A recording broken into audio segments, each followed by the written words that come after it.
War driving is something I'm not going to spend a lot of time on here because you're probably already familiar with it. The idea is simply to drive around, or not necessarily drive. There are all sorts of variants on this. We're walking, we're flying, and so on. But the idea is to just search around for Wi-Fi that is either open or is hackable, and reporting that typically on websites today. It used to be that we would do something called war chalking, where you would actually mark it on the sidewalk, but today it's typically done on the internet.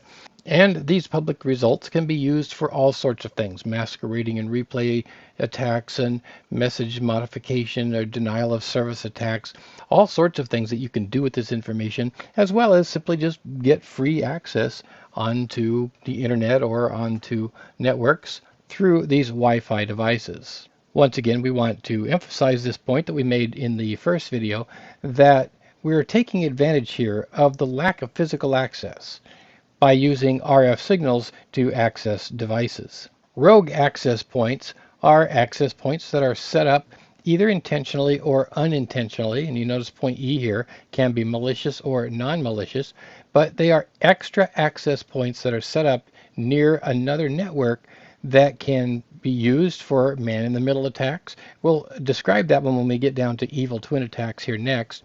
Eavesdropping, any data leakage that can get out through that access point, or on authenticated network access. For example, the device may already be connected and logged on to the network, and so now through that device you can easily connect to that network. It can be used for ARP poisoning, DHCP poisoning, STP attacks, DOS attacks, VLAN hopping attacks, and MAC spoofing. I'm not going to describe all of these, but I'll touch on just a couple of them. ARP poisoning. ARP is the protocol that is used to translate MAC addresses and IP addresses. You see, on a network, computers don't talk to each other by IP address. They talk to each other by MAC address. And by poisoning the ARP table, you can fool a switch or a computer into sending information to the wrong computer, to your computer, say, rather than somebody else's. DHCP poisoning, that's getting somebody an incorrect IP address. STP attacks are spanning tree protocol attacks. Now this one's a little bit more sophisticated. The basics of it is that spanning tree protocol is a protocol that keeps switches on a network from creating a loop.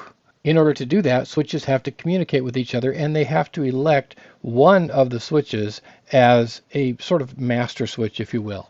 And it's not too difficult, if you know what you're doing, to masquerade as the primary or the root switch, so that all traffic is routed through you rather than through what should have been the root switch. A DOS, or denial of service attack, you know what that is, although I should have had a small o here instead of a capital O. A VLAN hopping attack is a little bit like the STP attack, except now we're hopping from one network to another, or I should say causing traffic from multiple networks, multiple local networks, to all travel through your device.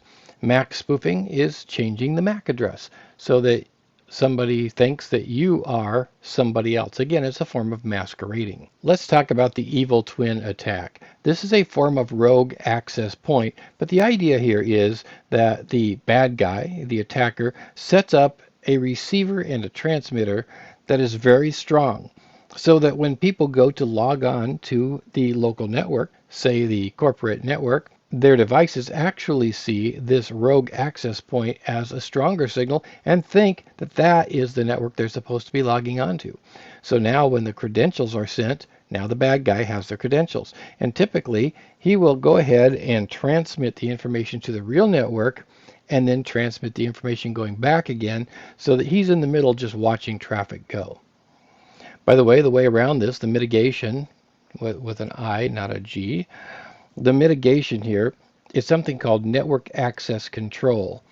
Now that usually means setting up what we call an 802.1x server that will validate or authenticate users as they get on. So in other words, there's no longer just one password for that network, but each individual has their own password for that network.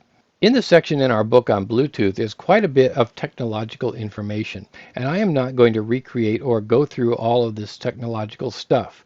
I'm just going to kind of list all the areas that there are. First of all, there are several Bluetooth technologies, 1, 2, 3, 4, and 5 different versions of Bluetooth as time has gone on.